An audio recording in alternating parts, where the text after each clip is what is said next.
Agora vamos falar sobre o Bitcoin, começando com o gráfico diário que vocês já conhecem aqui do canal, porque aconteceu uma coisa estranha, né? A gente falava sobre o Golden Cross, sobre um cruzamento super positivo, que no caso era a média móvel de 50 dias, a linha verde cruzando para cima da média móvel de 200 dias, que é a linha vermelha, só que o preço desabou. E não é a primeira vez. A última vez que a gente viu esse cruzamento foi aqui atrás, ó, em fevereiro de 2020, e na sequência o que aconteceu? O preço desabou. Qual foi o evento que levou a esse desabamento aqui? Foi a pandemia. Então foi o início da pandemia, todos os mercados desabaram, o Bitcoin também. E logo após a Golden Cross. A mesma Golden Cross que aconteceu agora, né? Como vou dar zoom aqui para vocês, ó, aconteceu exatamente aqui, ó, no dia 14 de setembro, e a gente falou, o preço vai subir. Ele até subiu, mas logo na sequência desabou, como aconteceu lá no início da pandemia. Mas se no curto prazo o impacto parece ser muito negativo, o que vimos na sequência,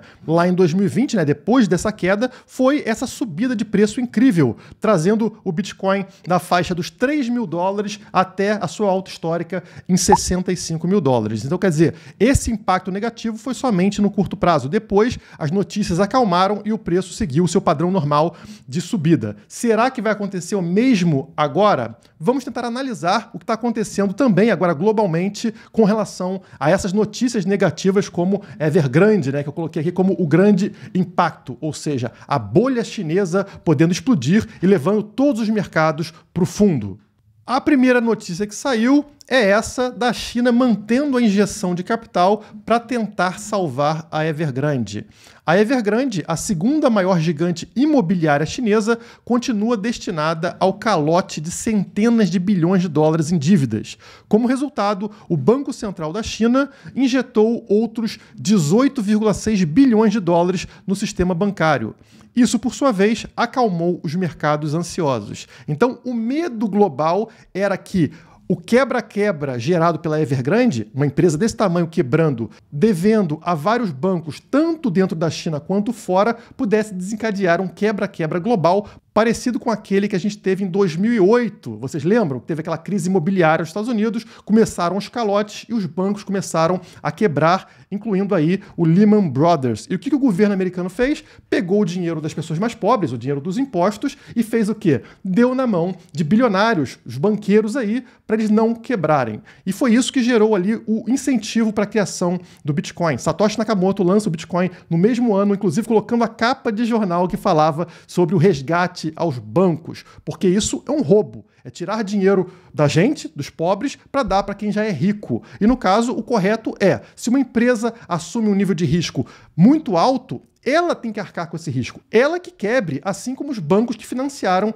essa empresa. As pessoas mais pobres não têm nada a ver com isso. O dinheiro que elas deram para o Estado, em teoria, seria para quê? A educação, saúde, sei lá o quê. E, obviamente, não é isso que o Estado faz. O Estado pega esse dinheiro e dá para o mais rico. A transferência de renda de pobre para rico, como de costume. E a mesma coisa está acontecendo aqui agora na China. A China salvando empresas bilionárias, salvando, no caso, a Evergrande com dinheiro dos mais pobres. E qual é a única forma de você escapar desse roubo? Tendo Bitcoin. Então, esse tipo de notícia aqui aumenta o valor do Bitcoin. O Bitcoin se torna mais importante num cenário onde as pessoas estão sendo roubadas para salvar bilionários. Pode ser algo difícil de notar no curto prazo, mas no longo prazo não tem jeito. É uma questão de fundamentos. O Bitcoin está mais forte cada vez que isso aqui acontece. A outra grande notícia do dia foi com relação ao Banco Central dos Estados Unidos, o Fed, que manteve as taxas de juros entre 0, ou seja, não tem taxa nenhuma, e 0,25%. E diz que o tapering está próximo. O que seria isso? Tapering seria fechar a torneirinha, né? Parar de ficar injetando dinheiro de graça no mercado aí para tentar salvar a economia. Está sempre próximo, mas nunca chega. Essa que é a verdade. Eles sempre falam que não, 2023, 2022, está próximo, mas não chega. Por quê? Porque o Estado sabe que se fechar a torneirinha, se parar de jogar dinheiro no mercado, o mercado de ações vai desabar, tudo vai colapsar como seria natural. É um mercado que está subindo de forma artificial devido a esse tipo de coisa. Dinheiro de graça, juro zero. O Estado força a entrada de dinheiro para manter os mercados saudáveis. Mas na hora que desligar, na hora que fechar a torneirinha, tudo entra em colapso. Ou mantém a torneirinha aberta, e aí quem está pagando por isso, novamente, são os mais pobres. Aqueles que sofrem mais com a inflação. Essa é mais uma notícia positiva, primeiro porque dá uma tranquilizada no mercado. Se vai continuar a inflação bombando, né, o juro zero aqui, muito dinheiro fácil no mercado, parte desse dinheiro vai entrar em ações, vai entrar em Bitcoin, e a tendência, portanto, é que os ativos continuem subindo. Já na parte fundamentalista, melhor ainda. Como eu falei para vocês, a única forma de você se salvar disso daqui é tendo Bitcoin, porque o Bitcoin é uma moeda deflacionária. Ao contrário do dólar, que é inflacionário, ou seja, perde valor com a passagem do tempo, o Bitcoin tende a ganhar valor com a passagem do tempo, porque vai ficando mais e mais escasso. Então, se o governo continua imprimindo, continua estragando o dólar, matando o dólar, isso também favorece o Bitcoin no longo prazo. E acalmar os ânimos do mercado pode ser uma coisa interessante, já que esse gráfico, né, de medo e ganância estava num ponto bem baixo, como vocês podem notar aqui, né? Ele mede se as pessoas estão com muita ganância, que seria aqui próximo do 100, ou com muito medo, que seria próximo do 0. E antes dessas notícias, esse gráfico estava aqui na posição 22, mais ou menos, né? Então estávamos muito mais próximos de medo extremo do que de ganância extrema. O mercado estava apavorado. Esse gráfico mede isso aqui pro mercado de criptomoedas. E olhem que correlação interessante. Vocês estão vendo aqui, em julho, o que aconteceu? Muito medo. O medo ficou entre 20 e 10 aqui no ponto mais baixo, né? O mercado estava apavorado. Tenha ganância quando os outros estão com medo, já dizia um grande investidor que vocês conhecem, né? E vamos ver se isso funciona mesmo. Como é que estava o preço em julho? Será que foi um bom momento de compra? Vou abrir para vocês aqui o gráfico do Bitcoin. Julho foi aonde? Exatamente aqui, ó. Esse ponto mais baixo aqui, lá nos 28, 29 mil dólares, quando o medo estava extremo naquele gráfico, foi justamente o ponto mais baixo de preço. Foi todo esse período aqui que vocês estão vendo, ó, foi julho, tá? Então, o que a gente está vendo? Se você tivesse comprado aqui nesse período de medo extremo, você teria se dado muito bem, teria tido um lucro enorme. Depois, olha só, esse gráfico começa a subir, ele chega num topo, ganância alta aqui, ó, acima de 70 no gráfico de ganância. Esse período foi entre agosto e setembro, início de setembro. Como é que estava o preço aqui nesse momento? Vamos abrir o gráfico novamente. Então, estamos entre agosto aqui, né? Agosto e setembro, justamente o período de topo do Bitcoin. Era um bom momento para você vender Bitcoin, não para comprar Bitcoin. E mais uma vez, o gráfico aqui de medo e ganância te mostrava isso. Quando todos estão com muita ganância, é hora de você sair fora do mercado. Só que agora, como eu falei para vocês, voltamos a ficar aqui neste nível de 20, que indica muito medo do mercado. O que vocês tiram dessa análise? Bom, é um bom momento de compra, né? Você que compra aí um pouquinho por mês, um pouquinho por semana, esse parece ser um momento melhor do que a média.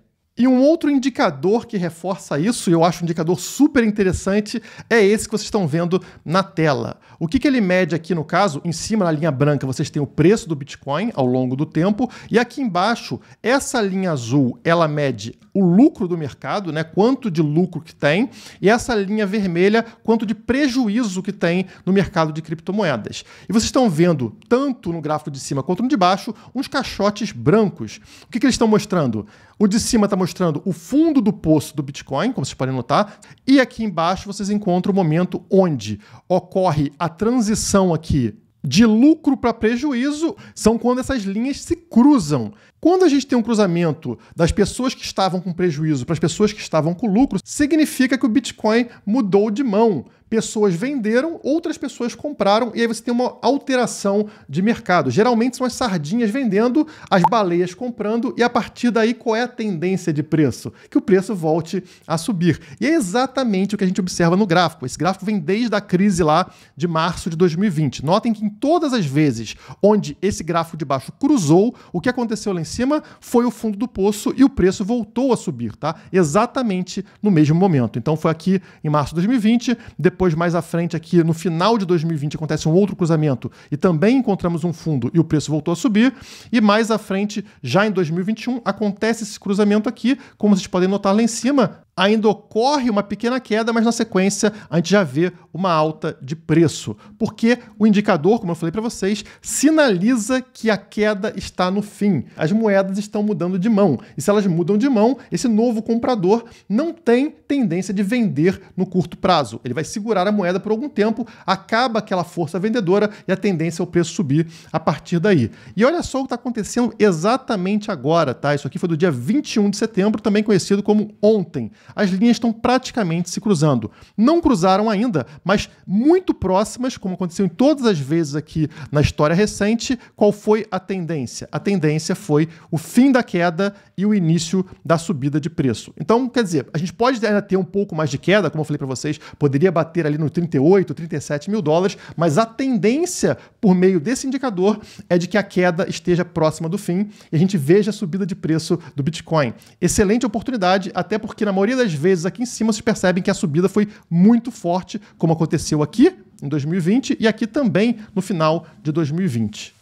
Outra coisa que vem sendo reforçada no gráfico é a similaridade com o ciclo de 2013. Como vem trazendo para vocês, está muito parecido e continua parecido. Tá aqui, ó, 2013 eu marquei 2 círculos amarelos e aqui em 2021 2 círculos amarelos. São os momentos onde o preço foi para baixo do EMA 21 do gráfico semanal. Vou dar um zoom aqui para vocês nesse momento atual. Percebam que a gente teve essa queda para baixo do EMA 21 na semana de 17 de maio, né? O preço ficou um tempo abaixo, depois voltou para cima do EMA 21 e agora ele foi para baixo mais uma vez. Mas notem aqui, ó, nessa vela dessa semana, né? Ele foi lá embaixo, bateu nos 40 mil dólares, voltou e nesse momento volta a estar acima da linha branca, volta a estar acima do EMA 21, que está em, deixa eu verificar aqui para vocês para não falar besteira, está em 43.531, exatamente onde o preço está nesse momento. E se a gente voltar aqui, lá para 2013, como é que estava, como é que foi, né? O que aconteceu aqui?